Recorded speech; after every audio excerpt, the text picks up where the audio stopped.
Bentornati. Welcome back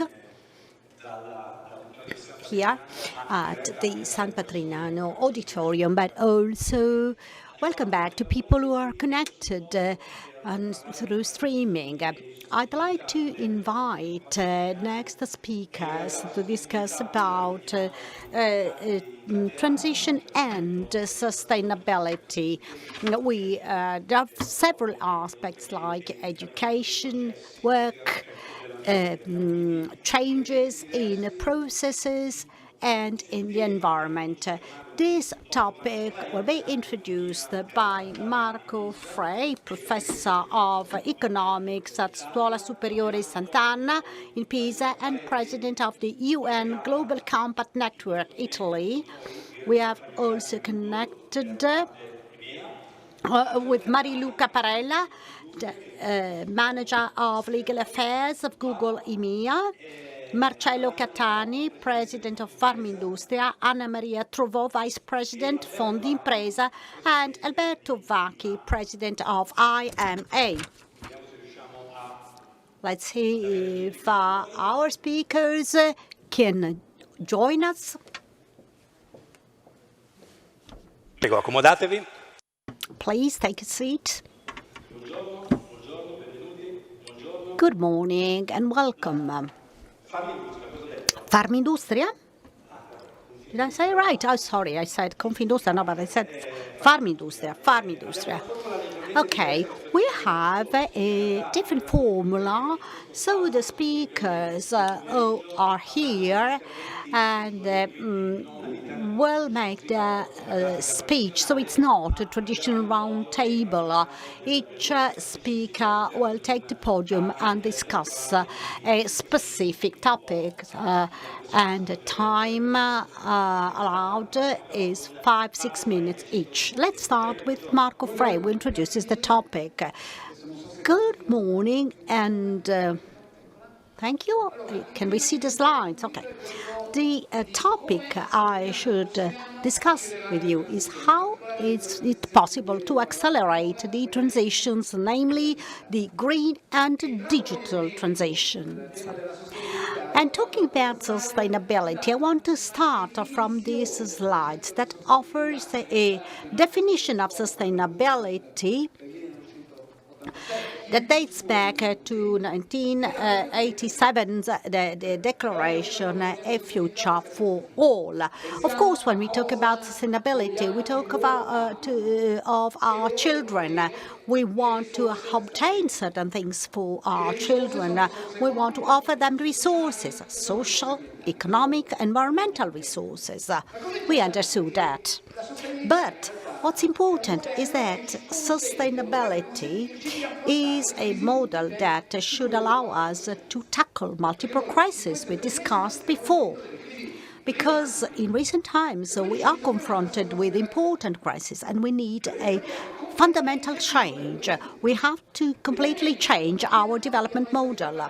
And in changing this development, we also have to solve the problems from an economic point of view, a prolonged structural crisis, then social crisis. Everybody can see that even countries with high revenues are confronted with extreme social problems. Let's think of San Francisco, the heart of economic well-being that is now confronted with the homeless phenomenon in the city center. And the same is true for our reality. San Patrignano is an example of a social crisis. And then the climate change that affect all future generations. But what are we guaranteeing? What are we offering to the new generations? What are we doing from an economical point of view for the new generations? We have a capital economy, but Italy is confronted with a high debt, which is just the opposite of sustainability. social capital. What are we offering in terms of social capital? It's a more disgregated society where we have the clear perception that the future generation will have a worse life than what we are having now. And then a population that will reach 9 billion people in a short time. We need a new development model in order to have suitable resources for everyone. We should do more with less. We should rethink the rationale behind the economies. So we must look at the long term. If we have an economic situation that is difficult, we must develop 10 years plans that take this into account. So from a social point of view, what does it mean? It means that we have to recreate a social capital starting from youth that must be the protagonist of the society, not only through casting a vote. We must regenerate our society in all different forms. That's the challenge of sustainability. But the problem is that the world is not sustainable. This is a classical representation. You have 2 dimensions on the vertical axis and the environmental footprint. What are we doing in order to have a good life? Now, countries who have a good life are those who are on the right-hand side of the slide. And these are the Western countries. But we use a lot of resources. We use too many resources.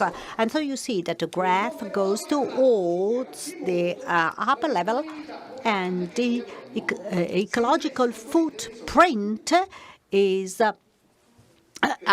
unbalanced, because if we divide resources on an equal basis, everybody could take advantage of them. If we look at the rectangle on the right-hand side, where you see people who are well off and live well, there is no country there.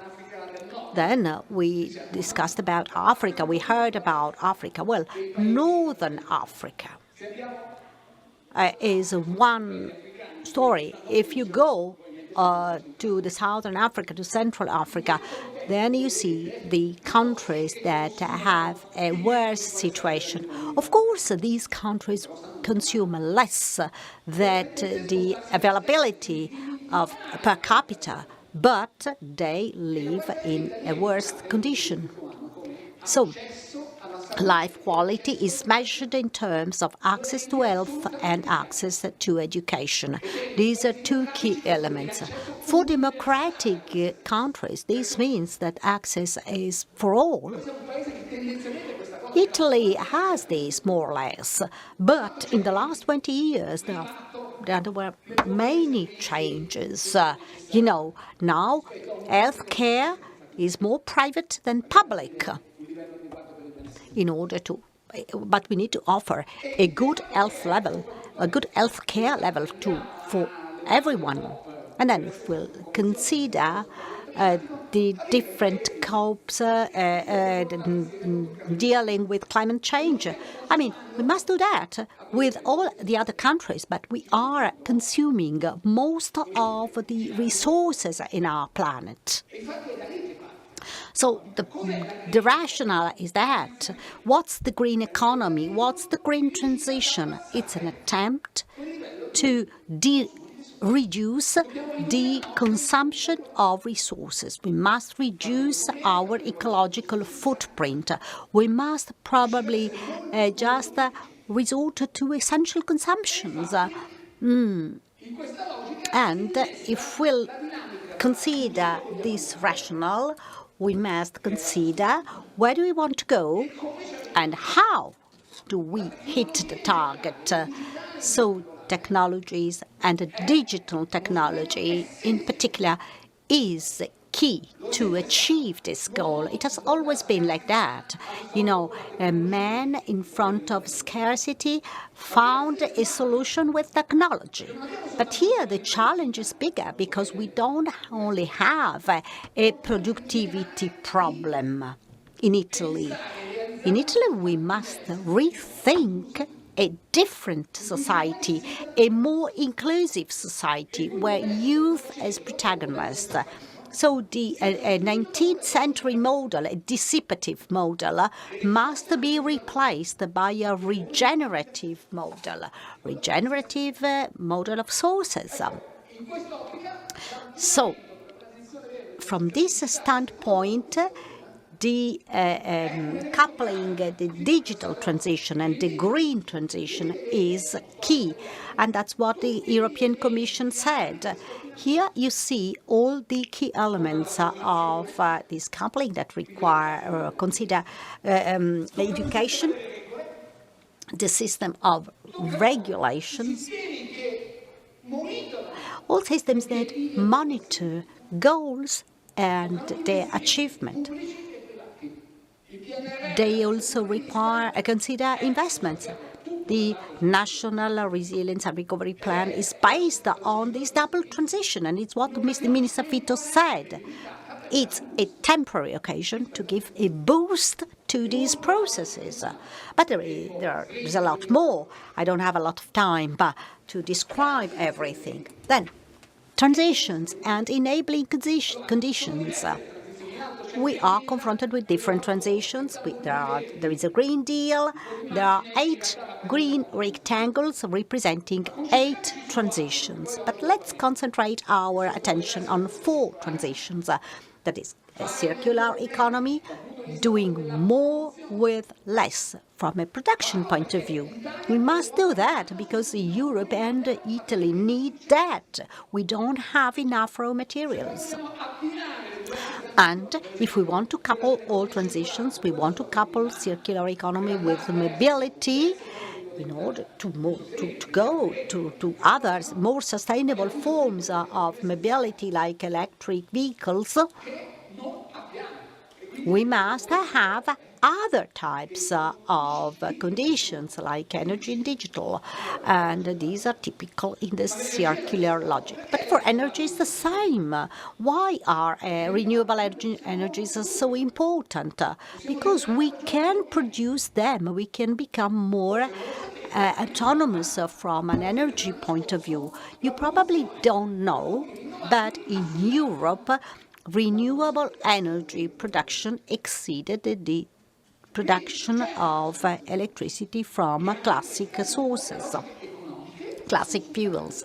And this is an answer to the social and economic aspects. And then the digital. A few weeks ago, I was at Lamborghini. You know, Lamborghini car makers. I mean, car maker is not a sustainable company, but the strategic transformation that Lamborghini underwent it at the center of these 4 transitions. Digital is key. Cars are now hybrid, and it will be 100% electric. Seats are no longer made of Alcantara, and upholstery is no longer made of Alcantara, but of a renewable fabric, and then a strong attention to energy transition.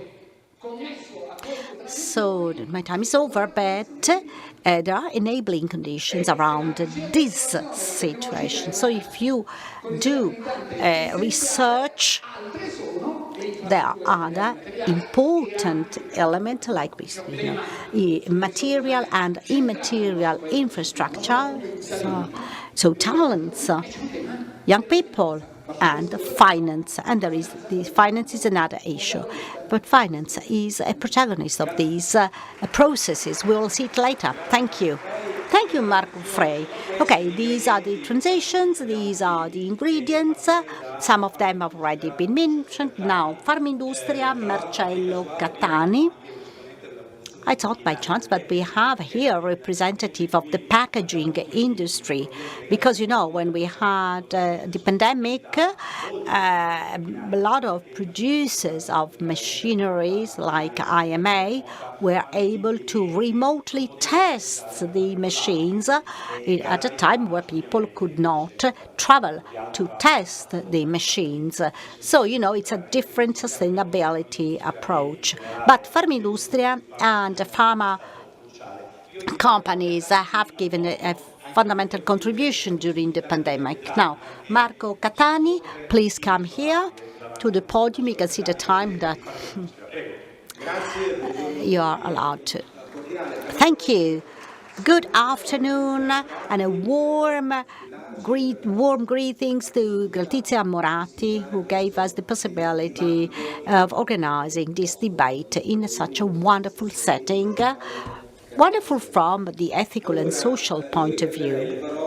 Now, I'd like to comment what Marco said. There is a third transition that has not been mentioned, and it's the health transition. The health care is based on two pillars: research and innovation and skills. At world level, we were struck by a huge crisis, by a health emergencies that was overcome by energy, by innovation, and by the use of technology, industrial technology, that allowed us to produce billions of doses of vaccine.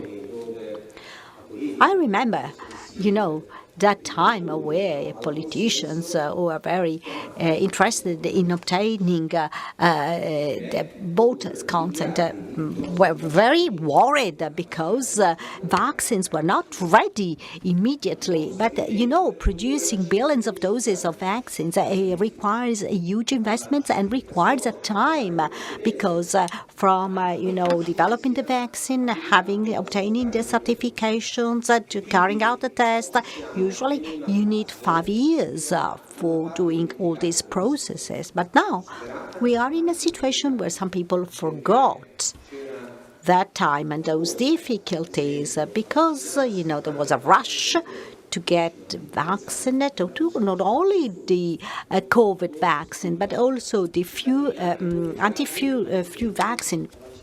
Now people have forgotten everything and do not even want to get the vaccine against flu.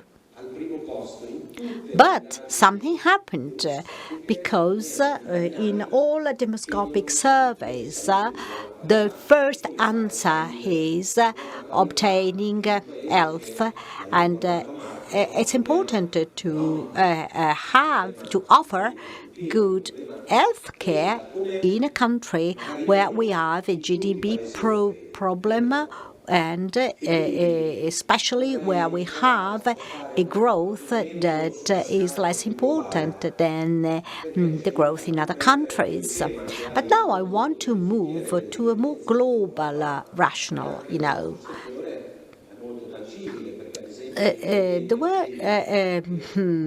There was a big change in our pharma industry. Active ingredients, aluminium are products that come from outside Europe. So we need to import these elements, and we need to manage them, and it requires time to obtain the resources, time to manage them, and also some policies that must be implemented in order to understand on the value of innovation. I don't usually hear about health transition problems when you have forums and conferences. But we experienced just the tip of the iceberg, when vaccines, mRNA vaccines were developed. These vaccines were developed to treat skin cancer initially. Now, with immunotherapy, the quality of life is being improved, and the survival rate is increasing thanks to mRNA vaccines, mRNA drugs.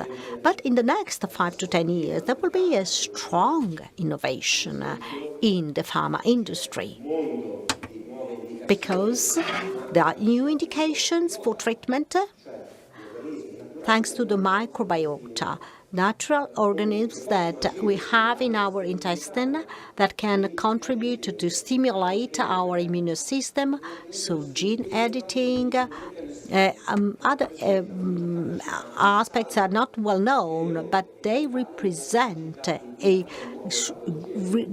strong improvement in the treatment of cancer, in the treatment of central nervous system disease, through prevention that in order to fight resistance to microbe. So, if we must consider sustainability at 360 degrees, because ESG parameters impose us to do so. At the same time, we must identify potential growth, not only industrial growth, because we must also consider competition. We can't grow if we are not competitive. And we cannot go back to values, sustainability, opportunities, if we do not take into account all these elements, because we need investment to do training, to educate people. And in Europe, we have some problems. One of these problems is to reduce the school dropout rate. And we are working with Confindustria. We are working in order to increase the number of technical schools in Italy to train people, to train younger people for new jobs. ITS is the name of this school, technical schools, because we think that this can bring a positive contribution to our economy. At the same time, Italian industries have a social responsibility because they must really contribute to this social development of the country where they work. But there is a difficulty putting together, the basic rights of people, the economic development, and social development, but Italy has to, and Europe can play a role. We have reached a situation where the traditional economies have reached an end. Mr. Bonaccini, the president of Emilia-Romagna, said that we must go to the happy degrowth. And we must probably consider certain aspects like reducing the patent times in order to foster the green economy. In Italy, we have a strong steel industry, a strong automotive industry, and we probably need to tackle transition in a more clever way. For instance, for the packaging way, we are the most virtuous country because we have the recycling rate that is the highest in Europe. And this has important repercussions at industrial level. So just to conclude, we must have a vision. We must have a high vision, a strategic vision in order to stimulate innovation for the three innovations we are confronted with, without losing the possibility of growing and by offering a well-being to the highest number of people. This is key, for Europe, but also for the other continents who understood very clearly and very fast where the innovation industry are. As we know that the US, Saudi Arabia, other countries are leaders in the innovation districts, and we must do something from an ethical and social point of view to give our strong contribution as Europe. And in order to do so, we must launch strong policies for developing skills and for increasing social well-being. This is key to achieve sustainability. Thank you very much. Altro ingrediente è quello delle competenze. Thank you. So another ingredient is skills. So we're going to call Anna Maria Trovò, Vice President of Fondi Impresa. We're going to talk about sustainability and skills in university. Companies want STEM profiles, are difficult to find. Also, Professor Frey was talking about it. I really have to ask you to respect the timer because the organization of the day is based upon correct timing. So thank you so much. Thank you. It is such a pleasure to take part into this forum to talk about sustainability and share best practices and experiences. So the common objective is creating social value, and sustainable economy creates social value and common good. Now, President Moratti, in a greetings, said some words that I've really liked, especially when she talked about a challenge that can be won only if we work together. President Marenghi himself talked about sustainability policies that are paths that we all must contribute to. So we all must be players of sustainable economy. The Interprofessional Fund, which was created by Confindustria with the main Italian trade unions, is rooted in the labor world. Therefore, it can only be a player of a development process oriented towards sustainable economy. We are a tool that needs to guarantee, together with a law that allowed us to create Fondi Impresa, making companies competitive, which is not a bad word, because only a competitive company can stay on the market, produce wealth and value, and guarantee occupability to people. So we are allowing social sustainability with our work. We talked about transformation. Minister Fitto also reminded us that PNRR, in order to be used effectively, must be coupled with strong and wide actions on competencies. So with our work, with our resources that are contributions from the companies that are part of Fondi Impresa, we accompany the great transitions such as the energy transition, the digital transition, and the demographic transition. So these are important transitions that we must take into account. There's an aging population, there is a decrease in the growth rate. There are people coming from other countries, especially from Africa.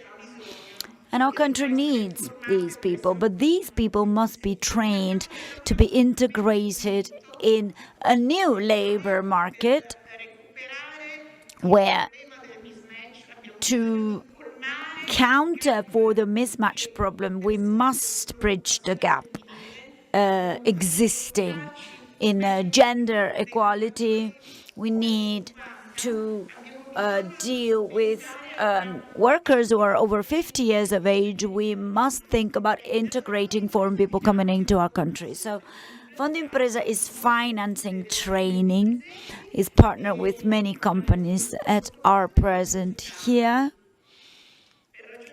Of course, I'm going to be very quick, but going back to transitions, I would like to say that over the last few years, we started financing training for transitions and supporting companies that are investing. Since 2021, we are supporting and training over 34,000 workers in 3,300 companies. We devoted tens of millions of euros to this, and we supported also organizational and innovation technology by also investing in digital competencies. We have financed with hundreds of millions of euros basic competencies, basic skills, especially technology skills, because technological literacy, digital literacy is very important. We are also starting to use big data and AI, because in time this will become part of production cycles. Timer is gone to zero, so we need training. We need a lot of training, and school is only the beginning. We need school to be connected to the labor world, and we need to keep our skills active because of all those transitions. This means investing in sustainability and on our future. Perfetta, grazie Anna Maria Trovò.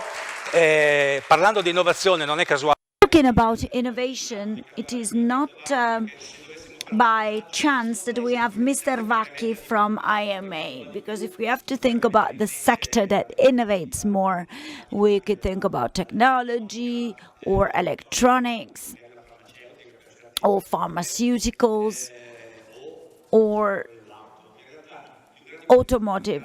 But in fact, machinery and packaging manufacturers are producing the highest amount of patents at the moment in Italy. And IMA is part of this, and it has a very important role in terms of sustainability, because there are hundreds of suppliers and small and medium enterprises connected to it. So we have Mr. Vacchi, who is the president. So let's get the timer started. But please don't have the timer to zero for Mr. Vacchi. So thanks for the invitation. I am very honored and pleased to be in San Patrignano, this iconic place, talking about solidarity and improving also people. I would like to talk about development models because obviously San Patrignano is an example of the fact that the discomfort amongst young people is no longer compatible with the sustainable growth for the planet. So what we're talking about is a new path where circular economy will be very important, and there will be opportunity for social and economic development. So it's not just like a fashion or a recurrent fashion, but what we need to do is build indeed a sustainable economy. Who is IMA? We talk about packaging mostly, but actually IMA manufactures machinery for packaging. It is distributed in 80 countries in the world, 7,000 people working for it, and IMA is very close to the topic of sustainability, and it has been for the past 10 years. When we were listed and we had to present a sustainability report, and we decided to continue because we think this is an essential part of the competitiveness for the future. From a practical point of view, we are particularly concentrated on two aspects: packaging, with, of course, an excessive use of plastic, and digital transformations. I'm going to start from the latter because we were talking before. The president of Farmindustra was talking about COVID time, when we, had to deal with very strict timings, and the digitalization allowed us to test machines in other parts of the world without traveling. That was necessary at the time, but it is even more so now, when we must use less resources. Therefore, the possibility of being in the world without having to move around all the time is a great opportunity. Another aspect is the use of plastic. We have started a system and a project called Emanoplastic, because our machines must be able to use alternative material. This is a fundamental element to be built with our clients, and through a technological path. We are building labs in Europe and the United States to test these types of packaging. Of course, packaging is essential to protect also the interest of less wealthy populations. Packaging can preserve food and medicine. So eliminating packaging completely is not the answer.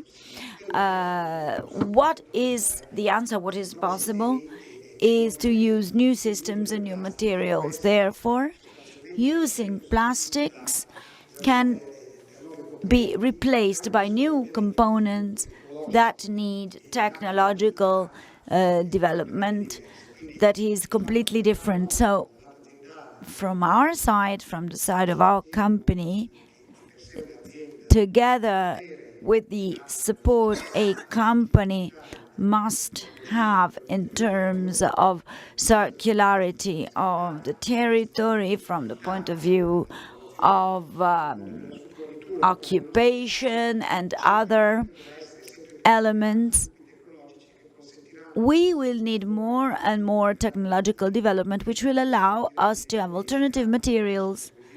And through digital technology, we will be able to not use physical movements in the world.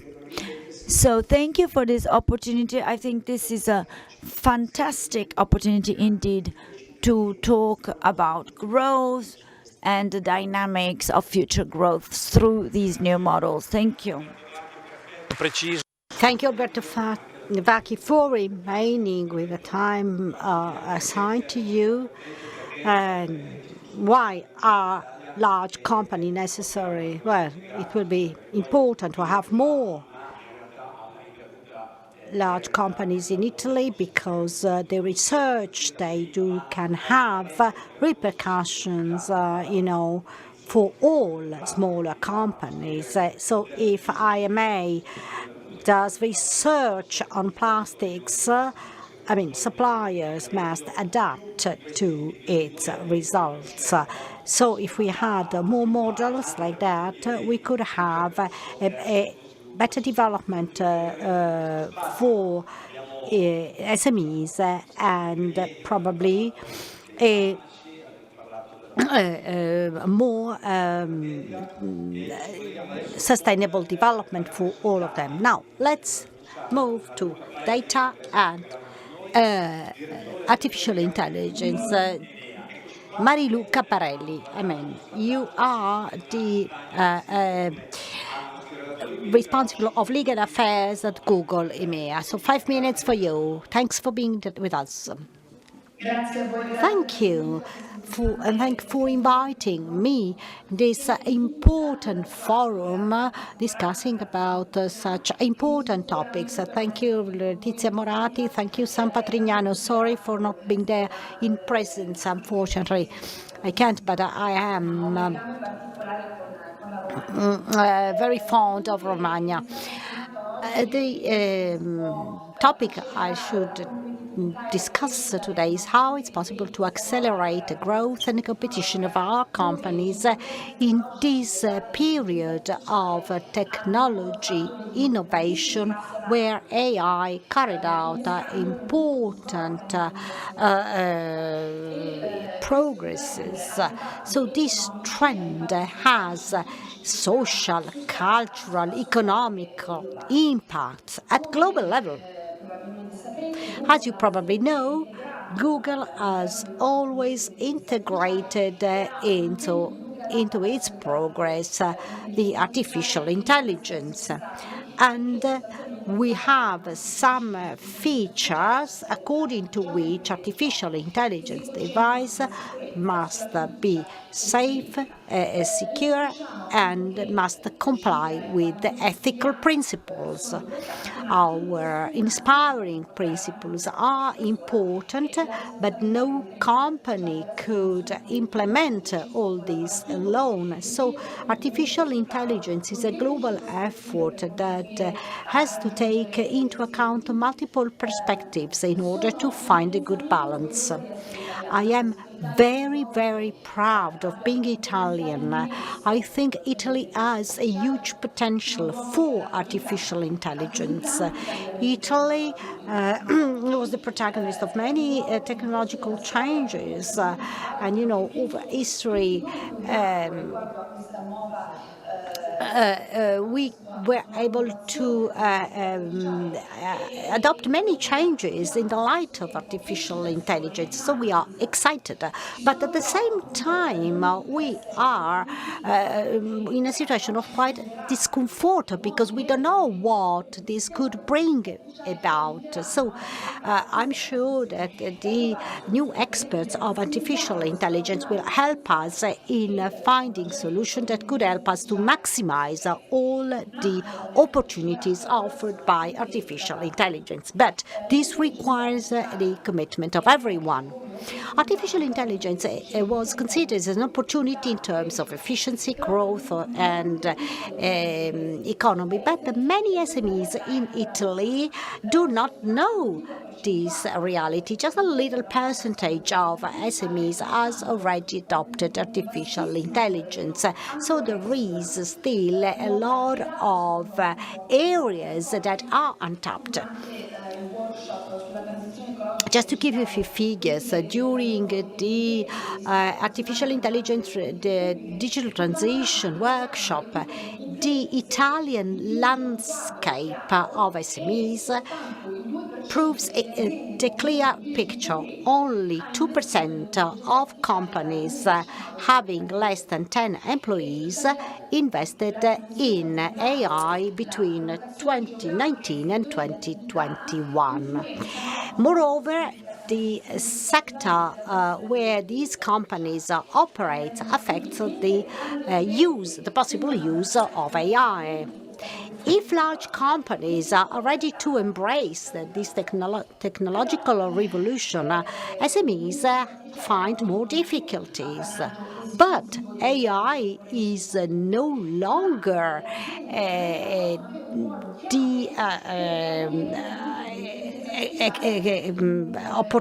opportunity for large companies like Google. All companies can take advantage of AI because thanks to the cloud-based AI, all companies could take advantage of AI. We are confronted with a strong democratization that can represent a revolution for Italian companies to fill the gap in terms of competition with other companies, and Italy could become even a leader in the manufacturing sector in Europe by exploiting AI. So, if on the one hand there is a strong potential, we should see what is the impact of AI on our ecosystems. At Google, we have been using AI for a long time in our products, and we try to be an enabler to help Italian companies in these AI transitions. We have a program that is practical and helps companies to identify possible business opportunities.